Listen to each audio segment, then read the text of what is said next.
Mesdames, Messieurs, bonjour.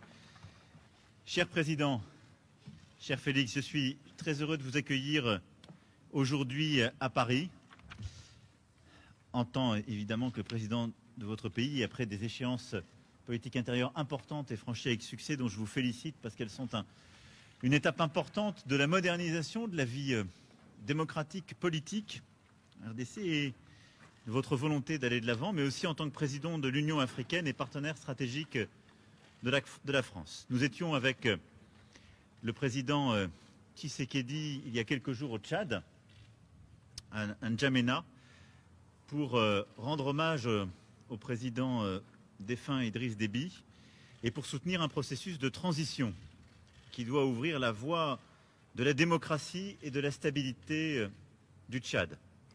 Et aujourd'hui, avant toute chose, nous voulons exprimer notre préoccupation sur l'évolution de la situation, en condamnant d'abord avec la plus grande fermeté la répression des manifestations et des violences qui ont eu lieu ce matin à N'Djamena. Nous appelons au respect des engagements qui ont été pris par le Conseil militaire de transition, celui d'une transition pacifique, inclusive sur le plan politique. Et je veux être ici très clair, j'ai apporté mon soutien à l'intégrité et la stabilité du Tchad très clairement à N'Djamena. Je suis pour une transition pacifique, démocratique, inclusive. Je ne suis pas pour un plan de succession.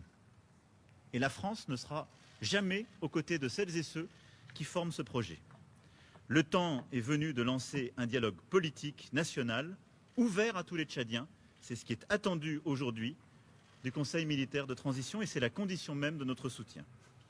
Et je veux ici dire que nous resterons engagés aux côtés de l'Union africaine, que préside le président Tshisekedi cette année, aux côtés aussi du G5 Sahel, et je veux saluer l'effort des présidents du G5 Sahel qui ont aussi œuvré à cette médiation avec beaucoup de force, et il faut que dans les prochains jours nous puissions rétablir la situation qui aujourd'hui me préoccupe très fortement. Au-delà de ce sujet, notre coopération est évidemment riche de beaucoup de dossiers bilatéraux que nous allons évoquer dans quelques instants. Volonté de développer la coopération économique, les opportunités offertes à la jeunesse de votre pays par les programmes d'éducation, de santé et de création d'activités économiques, politique aussi de francophonie, car nous avons là-dessus également beaucoup à faire ensemble. Et puis évidemment, ce sont tous nos efforts d'accompagnement pour la stabilité, la paix partout sur votre territoire national. Et je sais ô combien vous y êtes attachés face aux déstabilisations qui peuvent exister. Enfin, nous évoquerons aussi les grands sujets continentaux. Et en effet, nous avons un agenda extrêmement chargé. Le premier, c'est continuer à faire vivre la solidarité internationale face à la pandémie. Il y a un an, nous avons lancé ensemble, avec plusieurs collègues, l'initiative ACTA pour aider l'Afrique à répondre aux défis de la pandémie. Elle a permis de faire plusieurs avancées, nous y sommes revenus ces derniers jours, pour aider au financement, aider aussi à plus de tests, de diagnostics, l'accès aux vaccins et à la montée en puissance des systèmes de santé primaire. Mais beaucoup reste à faire pour mobiliser plus de financement, mais avoir également des actions concrètes indispensables. Et donc ensemble, nous souhaitons agir pour que le G7, le G20 soient des rendez-vous utiles qui répondent aux besoins des Africaines et des Africains, la vaccination de tous les personnels de santé sur laquelle nous étions engagés il y a plusieurs semaines, et tant d'autres sujets. Et puis dans quelques semaines, nous nous retrouverons donc 17-18 mai prochain à Paris pour un sommet avec beaucoup d'autres leaders du continent africain et du monde entier, le sommet pour le financement des économies africaines. Et je veux ici que chacun ait bien en tête le choc, pas simplement sanitaire, mais économique, que le continent africain subit depuis 2020. C'est un ralentissement profond, très fort, l'année dernière et encore cette année, dans un continent qui est en pleine expansion démographique. Et nous ne pouvons pas faire, en quelque sorte, comme si nous pouvions continuer avec les recettes d'hier. L'Europe a une réponse exceptionnelle, une politique monétaire inédite, une réponse budgétaire qui s'est traduite en juillet dernier avec un plan de relance historique. Les États-Unis d'Amérique ont annoncé un plan fédéral inédit et une des politiques monétaires les plus accommodantes. Et nous sommes en train collectivement d'abandonner l'Afrique à des solutions qui datent des années 60. Je me félicite qu'on puisse avancer, nous allons pousser pour le faire, mais nous devons absolument inventer pour le 17-18 mai prochain un New Deal du financement de l'Afrique, c'est-à-dire des solutions profondément novatrices, une échelle d'ambition qui corresponde à ce que nous sommes en train de vivre. Sans quoi, nous laisserons le continent africain face à la pauvreté, nous laisserons le continent africain et sa jeunesse face à la réduction de leurs opportunités économiques, une migration subie et l'expansion du terrorisme. Et cela, je ne veux pas m'y résoudre. Et donc c'est un sujet que nous allons aussi traiter avec le président Tshisekedi, car il est à mes yeux au cœur de l'agenda des prochains mois et des prochaines années. Pour toutes ces raisons, cher Félix, cher président, merci d'être à Paris aujourd'hui. Et encore bravo pour les succès obtenus dans ton pays et sur le continent. Merci, président. Merci beaucoup, monsieur le président, cher Emmanuel, merci.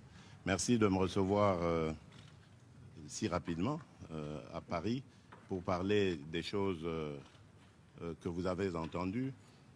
Sur le Tchad, nous avons parfaitement le même entendement. Il faut très vite revenir à l'ordre démocratique. Je reste dans la droite ligne de ce que j'ai dit dans mon discours à N'Djamena. Nous soutenons évidemment la stabilité actuelle, mais à condition qu'ils aillent très vite vers la consolidation de la démocratie, des institutions démocratiques. Pour le reste, nous parlerons Afrique aujourd'hui, mais aussi dans quelques semaines. L'Afrique qui a lancé sa zone de libre-échange continentale, ce vaste marché commun que nous voulons à l'image de celui d'Europe, et sur lequel pour lequel nous comptons sur nos partenaires traditionnels afin de nous accompagner dans cette grande aventure qui va être nécessaire pour le bonheur de notre continent. La paix, bien évidemment, reste au centre de nos préoccupations. Au niveau africain, nous avons cet objectif de faire taire les armes. Voilà pourquoi je ne me lasserai jamais de sensibiliser la communauté internationale par rapport à des zones de violence en Afrique, et particulièrement dans mon pays, la République démocratique du Congo, à l'Est, où il s'est créé maintenant un groupe à tendance islamiste, au discours islamiste et aux méthodes islamistes, et qui sème la terreur auprès de nos populations.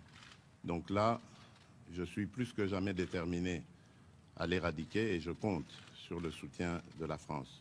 Pour le reste, le président Emmanuel Macron a très bien détaillé les sujets sur lesquels nous allons nous appesantir. Et donc, je vous remercie. Je vous remercie, Monsieur le Président, cher Emmanuel, et je crois que nous pouvons aller travailler. Merci beaucoup. Voilà. Merci à tous. Merci.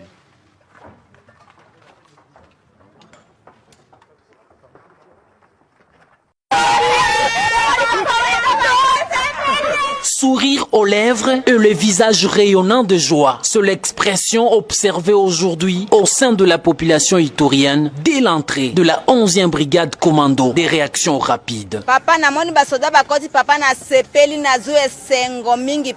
C'est sur instruction du commandant suprême que les forces armées sont à la phase de déploiement avec de nouvelles unités pour sécuriser davantage la population, ainsi éradiquer